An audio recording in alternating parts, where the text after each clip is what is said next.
ভোটের দিনক্ষণ ঘোষণার সময় মুখ্য নির্বাচন কমিশনার রাজীব কুমার সাফ জানিয়ে দিয়েছেন শান্তিপূর্ণভাবে করতে হবে লোকসভা নির্বাচন।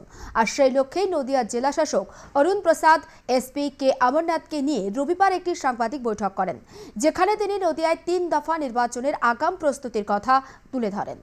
নির্বাচন কমিশনের যে পার্লামেন্ট ইলেকশন যেটা রয়েছে সেখানে কিন্তু বিভিন্ন গাইডলাইন্স আছে যেটাকে আপনাকে নিখুঁতভাবে ফলো করতে হয়, যার মধ্যে একটা খুব গুরুত্বপূর্ণ গাইডলাইন রয়েছে অ্যাসেসমেন্ট অফ ভালনারেবল হ্যামলেটস।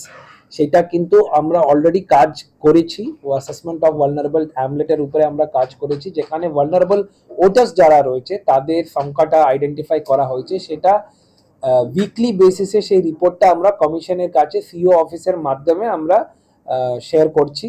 সেখানে যে ভালনারেবল ভোটার্স রয়েছে তাদের সাথে সিএপিএফ আর যে জেলা পুলিশ প্রশাসন রয়েছে তাদের ইন্টারাকশন হয়েছে, তাদেরকে মানে আশ্বাসন দেওয়া হয়েছে।